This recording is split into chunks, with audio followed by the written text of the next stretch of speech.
जीवन में ठाना है कुछ करने के लिए। मित्रों, जीवन में ठाना है कुछ करने के लिए तो करके दिखाइए। जो आपसे कहते हैं कुछ नहीं कर पाओगे, जो आपसे कहते हैं कुछ नहीं बन पाओगे, उन्हें बन के दिखाइए। मित्रों, नमो नमः। मैं Julie Bharti madam classes channel पर आप सभी का हार्दिक स्वागत है। मित्रों, आज हम आपके लिए लेकर आए हैं बहुत ही इम्पोर्टेंट मेघदूतम की प्रश्नोत्तरी। तो मित्रों, वीडियो को स्किप नहीं कीजिएगा, ये आपके एग्जाम्स के लिए बहुत इम्पोर्टेंट है। अब हमारे चैनल पर धड़ाधड़ प्रश्नोत्तरी आती रहेगी सभी रचनाओं की, तो तैयारी करते रहिए। और मित्रों, चैनल पर पहली बार आए हैं तो भारती मैडम क्लासेस चैनल को सब्सक्राइब कीजिए। तो चलिए मित्रों, प्रारंभ करते हैं मेघदूतम की अति महत्वपूर्ण प्रश्नोत्तरी। मित्रों, हमारा 18 नंबर क्वेश्चन है, सर्व प्राचीन गीति काव्य है, यानी कि प्रश्न में पूछा जा रहा है सबसे पुराना सबसे प्राचीन गीति काव्य कौन सा है। तो सर्व प्राचीन गीति काव्य है मेघदूत। आपको याद रखना है कि मेघदूत सबसे प्राचीन गीति काव्य है। अब क्वेश्चन नंबर 19, यक्ष शाप मुक्त कब होता है, प्रश्न में पूछा जा रहा है। तो मित्रों, यक्ष जो है वो शाप मुक्त होता है देवोत्थान एकादशी को। ये आपको याद रखना है कि यक्ष शाप से मुक्त होता है देवोत्थान एकादशी को। ये प्रश्न बहुत बार आया है एग्जाम्स में, टीजीटी, पीजीटी, एलटी ग्रेड सभी में, कि पूछा जाता है कि यक्ष शाप से मुक्त कब होता है। तो देवोत्थान एकादशी को यक्ष शाप से मुक्त होता है। अब उसके बाद हमारा नेक्स्ट अगला प्रश्न है 20।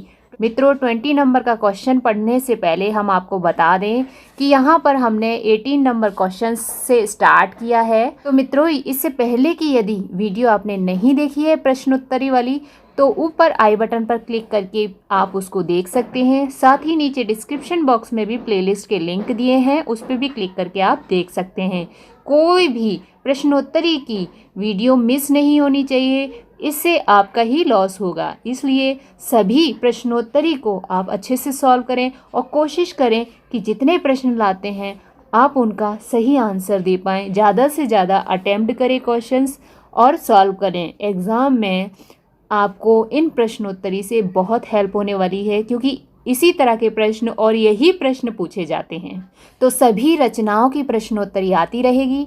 आप प्रश्नोत्तरी को लगातार करते रहिए। सॉल्व जितना ज़्यादा आप करेंगे क्वेश्चंस को, उतना ही आपके लिए एग्ज़ाम में इजी हो जाएगा क्वेश्चंस को अटेम्प्ट करना। ठीक है मित्रों, तो चलिए अब हम आगे चलते हैं क्वेश्चन नंबर 20 पर, कि कुबेर ने यक्ष को कितने वर्ष का शाप दिया था। मित्रों, कुबेर ने यक्ष को 1 वर्ष का शाप दिया था। मित्रों, हमने मेघदूतम के परिचय में जो क्लास पढ़ाई थी उसमें बताया था कि 1 वर्ष का शाप मिलता है यक्ष को। ठीक है, तो उस क्लास को भी आप अवश्य देखें। अब आगे क्वेश्चन नंबर 21 क्वेश्चन नंबर है, यक्षों के स्वामी कौन थे। तो यक्षों के स्वामी कौन थे? यक्षों के स्वामी थे कुबेर, जो कि अलका के यानी कि अलका नगरी के अधिपति थे, राजा थे। ठीक है ना, अलका नगरी किनकी थी? कुबेर की, और कुबेर ही तो यक्षों के स्वामी थे। इस तरह से इसका आंसर है कुबेर। अब क्वेश्चन नंबर 22, विष्णु शेष शैया से कब उठते हैं। देखिए मित्रों, प्रश्न को कैसे भी पूछ लिया जा सकता है। तो शाप मुक्त हुआ था यक्ष देवोत्थान एकादशी को। ठीक है ना, यही हमने अभी एक क्वेश्चन सॉल्व किया। दूसरा, विष्णु शेष शैया से कब उठते हैं, वो भी देवोत्थान एकादशी को ही उठते हैं। क्वेश्चन नंबर 23, यक्ष शाप के दिनों में कहाँ रहता था। तो यक्ष कहाँ रहता था जब उसको शाप मिला? कुबेर ने शाप दे दिया और यक्षिणी से दूर कर दिया, तो कहाँ जाने के लिए कहा था? रामगिरी के आश्रमों में। और कहाँ पर है रामगिरी के आश्रम? चित्रकूट पर्वत पर। ये आपको दोनों चीज़ें याद रखनी है। अब उसके बाद अगला नेक्स्ट क्वेश्चन है हमारा 24, मेघदूत पर लिखी गई कितनी टीकाएं हैं। यहाँ पर मित्रों हो गया है, टाइपिंग की वजह से, टाइपिंग की गलती है। यहाँ पर प्रश्न है, मेघदूत पर लिखी गई कितनी टीकाएं हैं? तो मेघदूत पर 50 टीकाएं हैं। आप हमारी डिटेल वाली क्लासेस अवश्य देखें, वहाँ पर हम सभी चीज़ें डिटेल में बताते हैं। मेघदूत का जो सामान्य परिचय बताया है, तो वहाँ पर हमने ये सब डिटेल में बताया है कि 50 टीकाएं लिखी गई हैं और कितनी भाषाओं में लिखी गई हैं? 20 भाषाओं में। मेघदूत पर 20 भाषाओं में अब तक 50 टीकाएं लिखी गई हैं। तो इस तरह से अब अगला प्रश्न है क्वेश्चन नंबर 25। मेघदूत में कितने श्लोक प्रमाणित माने जाते हैं? मित्रों, दो तरह से प्रश्न पूछ लिया जाता है इसमें कि मेघदूत में कुल कितने श्लोक हैं। तो कुल श्लोक संख्या पूछ ली जाए तो आप 121 लगाएंगे, ठीक है। यदि पूछ लिया, जैसे कि ये प्रश्न है 25 नंबर का, कि मेघदूत में कितने श्लोक प्रमाणित माने जाते हैं, तो यदि प्रमाणित शब्द आ जाए तो कुल प्रमाणित जो माने गए हैं वो 115 है। कैसे? यहाँ पर पूर्व मेघ में 63 और उत्तर मेघ में 52, टोटल मिलाकर कितने हो गए? 115। तो इस तरह से टोटल प्रमाणित श्लोक संख्या 115 है, जो कि मैकडॉनल्ड ने 115 ही माने हैं। तो मित्रों, मैकडॉनल्ड ने ही मेघदूत को गीति काव्य की संज्ञा दी है। अब मित्रों आगे चलते हैं। नेक्स्ट हमारा क्वेश्चन है 26। पुष्कर और आवर्तक नामक बादलों के कुल में कौन उत्पन्न हुआ था? तो कौन उत्पन्न हुआ था? मेघ। मेघ किसके कुल का माना जाता है? पुष्कर और आवर्तक नामक बादलों के, ठीक है, उनके कुल का है मेघ। ये आपको याद रखना है। नेक्स्ट अगला क्वेश्चन देख लेते हैं 27। कुटज गिरी मल्लिका पुष्प से मेघ को अर्घ दिया था। यानी कि मेघ को अर्घ किसने दिया था? वो भी कौन से पुष्प से? गिरी मल्लिका यानी कि कुटज के फूल से। किसने अर्घ दिया था? तो यक्ष ने। यक्ष ने अर्घ दिया था मेघ को। उसके बाद हमारा अगला नेक्स्ट क्वेश्चन है, अलका किसकी नगरी थी? मित्रों, हमने जैसे बताया था, प्रश्न देखो आ ही गया कि अलका नगरी जो है वो किसकी नगरी है? तो कुबेर की। आंख बंद करके आपको कुबेर लगाना है। अलका के अधिपति पूछ लिए जाएं, अलका नगरी किसकी है ये पूछ लिया जाए, या पूछ लिया जाए कि यक्ष को शाप किसने दिया था, तो तीनों के आंसर एक ही हैं, कुबेर, ठीक है। तो कुबेर की थी अलका नगरी। अब अगला क्वेश्चन देख लेते हैं। मेघ का गर्जन पृथ्वी को किस पुष्प से युक्त कर देता है? तो मेघ जब गरजता है तो पृथ्वी को किस फूल से, पुष्प से युक्त कर देता है, भर देता है? तो शिलेंद्र पुष्पों से भर देता है, युक्त कर देता है मेघ अपनी गर्जना से, ठीक है ना। क्योंकि जब मेघ गरजता है तो जो शिलेंद्र के पुष्प होते हैं वो पृथ्वी पर गिर जाते हैं, यानी कि मेघ के गरजने से और हिलते हैं वो पुष्प पेड़ पर और नीचे गिर जाते हैं, तभी वो पृथ्वी को पुष्प युक्त कर देते हैं। अब हम अगला क्वेश्चन देखते हैं। शिव के सिर पर स्थित चांदनी से उज्जवल महलों से युक्त नगरी थी। देखिए मित्रों, कितना सुंदर वर्णन दिखाया है मेघदूतम में कि शिव के सिर पर स्थित, यानी कि कहाँ पर स्थित है? शिव के सिर पर चांदनी से उज्जवल महलों से युक्त नगरी। कैसी है? चांदनी से उज्जवल है, चांदनी जैसी खिली हुई है, और ऐसे महल है कैसे? चांदनी जैसे, एकदम रोशनी ही रोशनी है। इतना सुंदर वर्णन दिखाया गया है। तो मित्रों, इसकी कथाएं हमने सचित्र वर्णन की हैं, जिससे कि आपको अच्छे से याद हो जाएं और चित्र सहित याद हों। नायक नायिका भी दिखाए हैं, सुंदर वर्णन भी दिखाया है, कैसे मेघ जाता है यक्षिणी के पास, तो वो सब चीज़ें भी दिखाई हैं। तो आप उन कथाओं को अवश्य देखें। नीचे डिस्क्रिप्शन बॉक्स में सभी सिलेबस की कथाओं का लिंक दिया हुआ है, वो आपके एग्ज़ाम के लिए बहुत इम्पोर्टेंट है। तो अलका नगरी कैसी है? चांदनी से उज्जवल महलों वाली है। अब मित्रों अगला नेक्स्ट क्वेश्चन देख लेते हैं। 31 है हमारा नेक्स्ट क्वेश्चन। अलका किसकी नगरी थी?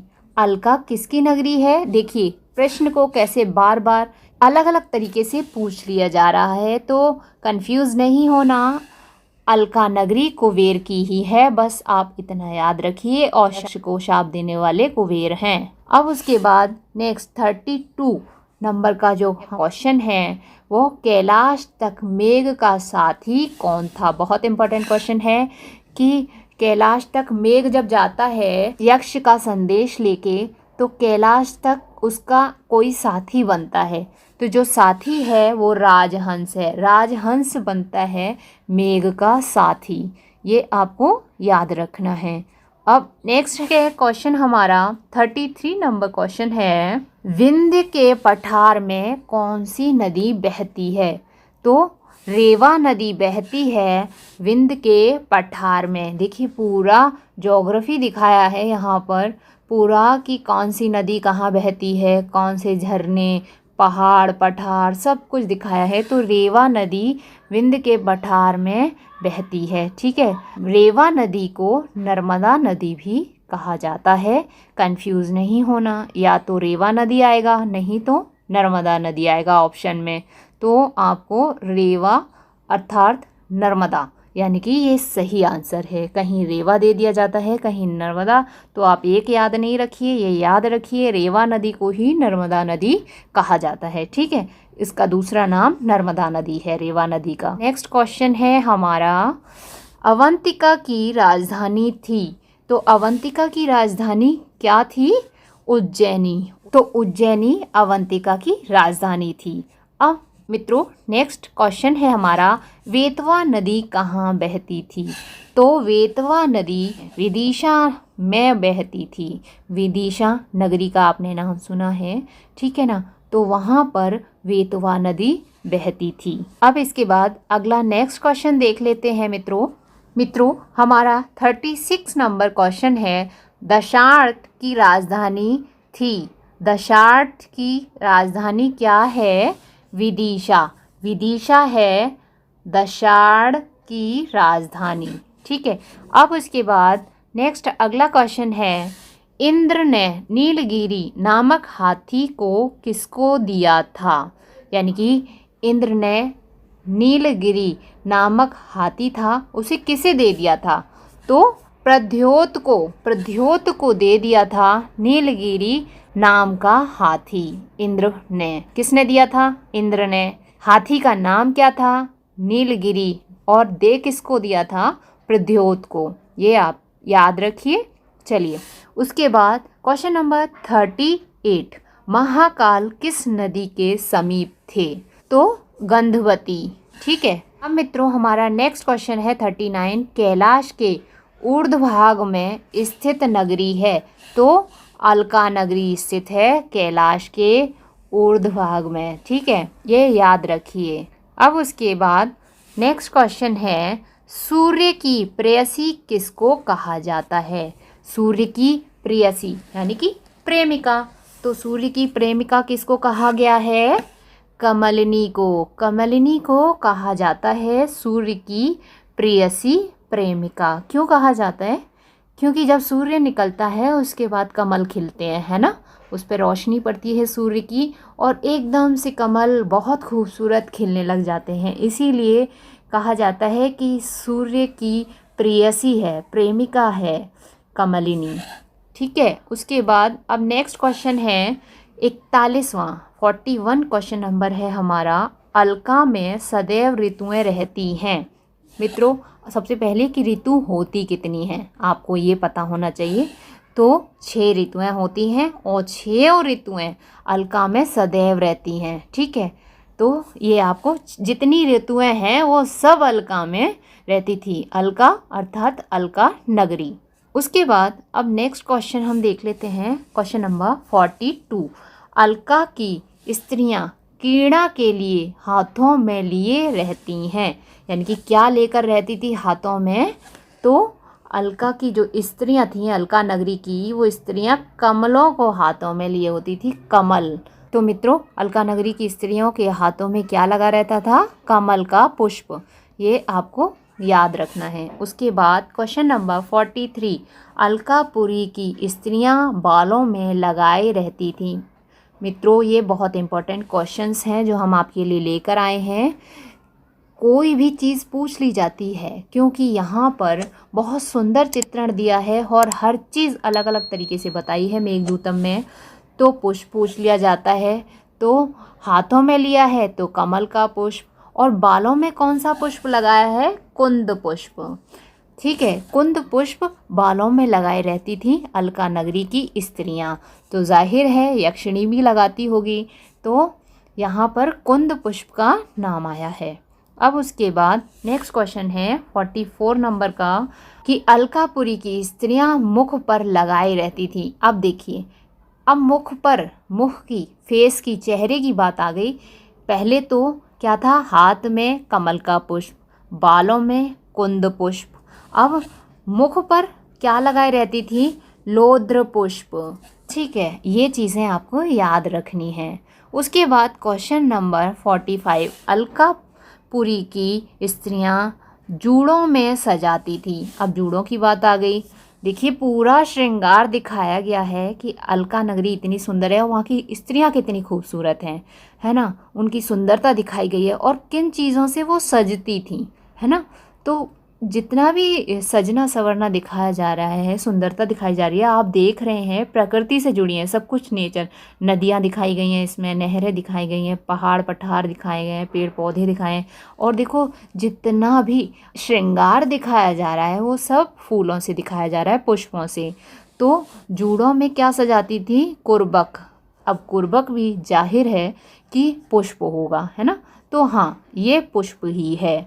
तो कुर्बक का पुष्प लगाए होती थी जूड़ों में, क्योंकि हाँ, आज के मॉडर्न टाइम में भी जूड़ों में गुलाब का फूल, चमेली का फूल, ये गजरा, तो ये प्राचीन काल से चला आ रहा है, बालों को गजरे से सजाने का रिवाज। तो वहाँ की स्त्रियाँ अलकापुरी की, वो भी कुर्बक नामक पुष्प को जूड़ों में सजाती थी। अब मित्रों, नेक्स्ट क्वेश्चन है हमारा क्वेश्चन 47। तो 47 नंबर का क्वेश्चन है, अलकापुरी की स्त्रियां कानों में लगाती थीं। तो कानों में क्या लगाती थीं? शिरीष पुष्प। ये सभी फूलों के नाम आपको याद करने हैं कि कौन सा जूड़े में लगाती थी, कौन सा कानों में लगाती थी, कौन सा हाथों में लेती थी, बालों में सजाती थी, वो सभी आपको याद रखना है क्योंकि कोई भी एक क्वेश्चन पूछ लिया जाता है। अब उसके बाद नेक्स्ट क्वेश्चन है, अलकापुरी की स्त्रियां मांग में सजाती थीं। तो देखिए, मांग में सजाने की बात आई, तब भी आप देख रहे हैं कदम्ब का पुष्प सजाती थी अलकापुरी की स्त्रियां मांग में कदम्ब का पुष्प सजाती थीं। अब उसके बाद नेक्स्ट क्वेश्चन है, यक्ष हमेशा युवावस्था को प्राप्त रहते हैं। तो कहाँ रहते हैं? अलका में। यानी कि अलका नगरी के जो यक्ष होते हैं वो कभी वृद्ध नहीं होते, बूढ़े नहीं होते, वो सदैव यंग रहते हैं, युवावस्था में ही रहते हैं। तो मित्रों, देखो कितना सुंदर वर्णन दिखाया है, और साथ में ये कैसी विचित्र बात है कि यक्ष कभी वृद्ध होते ही नहीं थे, बूढ़े ही नहीं होते थे, वो सदैव युवावस्था को ही प्राप्त रहते थे, युवावस्था में ही रहते थे, यंग रहते थे हमेशा। ठीक है, उसके बाद क्वेश्चन नंबर 50, रति फल नामक मद्य प्राप्त होता है। तो कल्प वृक्ष से। कल्प वृक्ष कौन सा होता है? इच्छाओं की पूर्ति करने वाला कल्प वृक्ष होता है, तो उसी से रति फल नामक मद्य प्राप्त होता था। मद्य अर्थात मदिरा। अब मित्रों, उसके बाद अगला क्वेश्चन है क्वेश्चन नंबर 51, अलका के बाह्य उद्यान का नाम है। क्वेश्चन पूछ लिया जाता है कि अलका नगरी के बाह्य उद्यान का नाम क्या है? तो भयभ्राज। क्या है? भयभ्राज अलकापुरी के बाह्य उद्यान यानी कि बगीचे का नाम है। अब उसके बाद अगला नेक्स्ट क्वेश्चन है क्वेश्चन नंबर 52, भयभ्राज उद्यान बनाया गया था। किसने बनाया था? यानी कि क्वेश्चन को ऐसे पूछा है, दूसरी तरह से भी पूछ सकते हैं कि भैवराज उद्यान किसने बनाया था, तो चित्ररथ द्वारा बनाया गया है। किसके द्वारा बनाया गया है? चित्ररथ द्वारा। अब मित्रों क्वेश्चन नंबर 53 देखते हैं क्या है। क्वेश्चन नंबर 53 है भैवराज उद्यान की रक्षा करता है, यानी कि भैवराज उद्यान की रक्षा कौन करता है? तो विवराज करता है। रक्षा कौन करता है? विवराज। और बनाने वाला कौन है इस उद्यान को? चित्ररथ। ये आपको याद रखना है। और ये कहाँ पर स्थित है? तो अलका के बहाय, यानी कि बाहर की ओर स्थित है। तो बहाय उद्यान, अलका के बहाय उद्यान का नाम पूछा है ना, उद्यान यानी कि बगीचा, बहाय उद्यान तो भैवराज है। और बनाया किसने है? चित्ररथ ने। और इसकी सुरक्षा कौन करता है? रक्षा कौन करता है? विवराज। अब उसके बाद हमारा नेक्स्ट क्वेश्चन है शिव का गढ़ है, यानी कि शिव का गढ़ क्या है? तो देखिए मित्रों, विवराज ही शिव का गढ़ है। तो मित्रों शिव का गढ़ क्या है? विवराज। ये आपको याद रखना है। पूछ लिया जाता है कि शिव का गढ़ क्या है, क्योंकि मेघदूत बहुत अच्छी रचना है। इसमें बहुत सारी सुंदरता दिखाई गई है। कालिदास ने उपमाओं के द्वारा प्रकृति वर्णन इतना सुंदर किया है। एग्जाम में इसमें से प्रश्न बनते ही बनते हैं, इसके प्रश्न आते ही आते हैं। तो सभी प्रश्न बहुत इम्पोर्टेंट हैं, आपको याद करने हैं। साथ के साथ हर दिन जो क्लासेस आ रही हैं आपके लिए, उनको आपको डेली देखना है, याद करना है। और ना समझ आए तो आप उन क्लासेस को दोबारा देखिए, लेकिन जितना भी पढ़िए अच्छा पढ़िए, क्योंकि मैटर नहीं करता कि आपने कितना पढ़ा, मैटर करता है कि आपने कितना अच्छा पढ़ा। तो आप अच्छा पढ़िए, यानी कि जितना पढ़िए सोच लीजिए हमें हर दिन इतना पढ़ना है। एक समय निश्चित कर लीजिए कि हमें 2 घंटे पढ़ना है, हमें 4 घंटे पढ़ना है, जैसे भी आप पर समय मिलता है। यदि समय है तो आप कोशिश करिए कि 6 से 8 घंटे पढ़िए। यदि आपको एक नौकरी पानी है और अपनी लाइफ सिक्योर करनी है, आपका सपना है और आपको अपना सपना पूरा करना है, तो इतना समय दीजिए। और जब भी आप पढ़ने बैठिए तो आप स्थिर होकर बैठिए कि अपने दिमाग को, अपने माइंड को भी अपने साथ लेकर बैठिए और ध्यान पूर्वक पढ़िए। जितना पढ़िए बहुत अच्छे से कंठस्थ करिए, बहुत अच्छा पढ़िए कि कहीं भी किसी भी एग्ज़ाम में, सिर्फ एक एग्ज़ाम नहीं टीजीटी का या एलटी का, जिस एग्ज़ाम में आप बैठे हैं आपका सिलेबस यही है, इसी से रिलेटेड आएगा सभी क्वेश्चंस, क्योंकि संस्कृत के विद्यार्थियों का सिलेबस यही होता है। तो यही बुक्स लगी हुई हैं। तो जितना पढ़िए बहुत अच्छा पढ़िए, कंठस्थ कीजिए और समझ लीजिए उस बात को कि कौन से प्रश्न का क्या उत्तर है। तो आप हर एग्ज़ाम क्वालिफाई कर पाएंगे और अपना सपना साकार कर पाएंगे। तो मित्रों अपने सपने के लिए, अपने अपनों के लिए बहुत अच्छा पढ़िए, पढ़ते रहिए, करते रहिए। एक दिन आपको सफलता अवश्य मिलेगी। तो मित्रों आज के लिए इतना ही। आज की वीडियो आपको कैसी लगी, आपके लिए यूज़फुल है तो एक लाइक और एक कमेंट अवश्य कीजिएगा। साथ ही साथ इसी प्रकार की क्लासेस देखने के लिए, संस्कृत के गीत, मंत्र, श्लोक, कथा, कहानियाँ सुनने के लिए भारती मैडम क्लासेस चैनल को सब्सक्राइब करें। बेल आइकन बटन दबाकर ऑल पर क्लिक करें, जिससे कि हमारे नए वीडियोस के, नए क्लासेस के नोटिफिकेशंस आप तक पहुंच सकें। तो मित्रों स्वस्थ रहिए, मुस्कुराते रहिए, पढ़ते रहिए, पढ़ाते रहिए, सबको करके दिखाते रहिए और अपना अनुभव बढ़ाते रहिए।